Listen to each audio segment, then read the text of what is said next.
Olá! Em conversas anteriores, a gente já falou bastante sobre a importância de um site limpo, sem conteúdo duplicado e com uma linkagem interna que faça sentido. Bom, hoje a gente vai amarrar tudo isso porque esses pontos fazem parte de um universo maior, a arquitetura de informação. Vamos entender como essa estrutura impacta a experiência de quem usa o site e, claro, o SEO. Pois é, como eu estava dizendo, ter um site sem duplicação de conteúdo e com links internos bem organizados são ações fundamentais, mas elas não são isoladas. Na verdade, são peças de um quebra-cabeça muito maior. E o nome desse quebra-cabeça é arquitetura de informação. É nesse conceito que a gente vai mergulhar agora.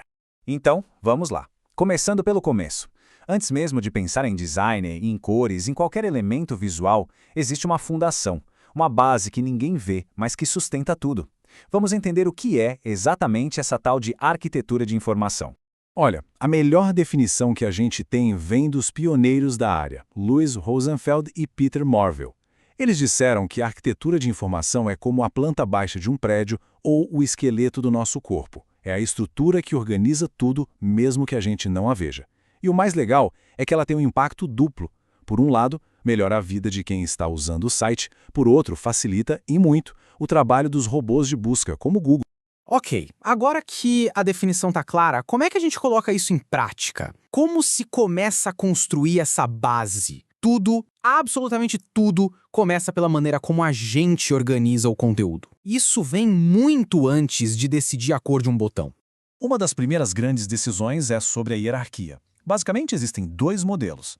A hierarquia plana, que é mais ampla, te dá muitas opções logo de cara. A vantagem é que quase tudo está visível. O problema pode ser informação demais e acabar confundindo. Já a hierarquia profunda é o contrário. Poucas opções no começo, mas vários níveis para navegar. O risco aqui é o conteúdo ficar enterrado, muito difícil de achar. O segredo é sempre buscar o equilíbrio. E por falar em equilíbrio, tem uma regrinha de ouro que ajuda muito. A regra dos 3 cliques. A ideia é simples. Nenhuma página realmente importante do seu site deveria exigir mais do que 3 cliques para ser encontrada a partir da home. Isso é bom para quem usa, porque evita frustração, e é excelente para os buscadores, que conseguem encontrar e indexar seu conteúdo com mais facilidade. E aqui está um exemplo perfeito de como isso afeta o SEO na prática. Dá uma olhada na diferença. A URL ruim é só um monte de código, não significa nada para ninguém. Agora, a URL boa é um espelho da arquitetura. Ela descreve o conteúdo, usa palavras relevantes e mostra o caminho que a pessoa fez no site. Para o Google, isso é um sinal claríssimo de organização e relevância. Agora, um pequeno desafio para a gente pensar. Imagine que estamos montando um e-commerce de instrumentos musicais. A pergunta é, em qual categoria a gente coloca um piano? Parece simples, né? Mas a resposta nos leva para um conceito bem interessante. A resposta é em todas elas. E a solução para isso se chama polihierarquia. Tecnicamente, um piano é um instrumento de teclado, de percussão e de cordas. A polihierarquia permite que um mesmo item apareça em várias categorias. Por quê? Porque ela respeita os diferentes modelos mentais das pessoas, ou seja, ela entende as diferentes formas como o público pode pensar e procurar por aquele produto.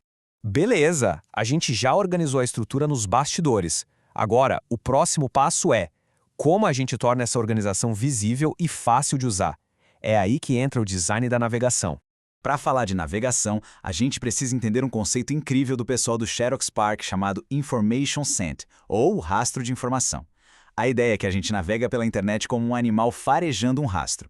A gente segue pequenas pistas, palavras, links, imagens, que nos dizem se estamos no caminho certo para encontrar o que queremos.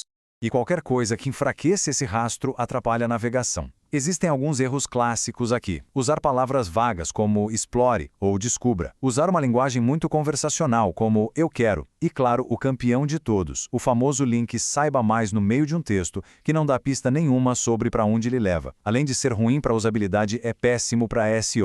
E aqui vai uma dica fundamental. Cada categoria principal do seu menu precisa ter uma página própria, uma página de destino. Essa página funciona como uma espécie de hall de entrada para aquela seção, guiando quem navega. E do ponto de vista do SEO, ela se torna um centro de autoridade, concentrando a relevância daquele assunto. Bom, já temos uma estrutura planejada e uma navegação desenhada. Mas a pergunta que não quer calar é, como a gente sabe se isso realmente funciona? A resposta nunca está no achismo, está nos testes. O primeiro método que a gente pode usar é o cart sorting. A especialista Donna Spencer documentou muito bem essa técnica. Basicamente, a gente entrega vários cartões com os tópicos do site para as pessoas e pede que elas organizem em grupos que façam sentido para elas. É uma forma genial de entender como o público organiza as coisas na cabeça dele e não como a gente acha que ele organiza. Depois de ter uma proposta de estrutura, a gente valida com o tree testing, ou teste de árvore. Nesse teste, a pessoa só vê a estrutura em texto, sem nenhum layout, sem nenhuma cor. A tarefa é simples: tente encontrar tal informação. É um teste cego que mostra se a arquitetura por si só é eficiente, sem a ajuda do design visual. E qual seria uma nota boa nesse teste? Bom, segundo especialistas como Dave O'Brien, a taxa de sucesso média num tree test é de 62%. Mas, atenção, se a tarefa for algo super importante para o negócio, como encontrar o botão de comprar, a meta tem que ser bem mais alta, algo acima de 90%. Isso nos dá um número concreto para trabalhar. A parte mais legal é quando a gente combina os métodos. Imagina o seguinte: uma tarefa falha num teste de usabilidade, mas passa no teste de árvore. O que isso quer dizer? Provavelmente, o problema não é a estrutura, mas sim o design visual. Talvez o link não pareça um link. Agora, se a tarefa falha nos dois testes, aí o problema é mais embaixo. É na própria arquitetura. Bom, estamos chegando ao final do nosso papo, e aqui vem a mensagem mais importante de todas. A arquitetura de informação não é um projeto com começo, meio e fim. Exatamente. A arquitetura de um site não é algo do tipo configure e esqueça. Ela é um organismo vivo. O conteúdo muda, as necessidades das pessoas mudam, os algoritmos de busca mudam, então a estrutura precisa evoluir junto. É um ciclo que não para, de sempre monitorar, testar e otimizar. E para fechar, fica uma reflexão. Pense um pouco nos projetos em que você trabalha. A arquitetura deles é como um mapa claro que leva as pessoas direto ao ponto, ou se parece mais com um labirinto digital, cheio de caminhos confusos e frustração?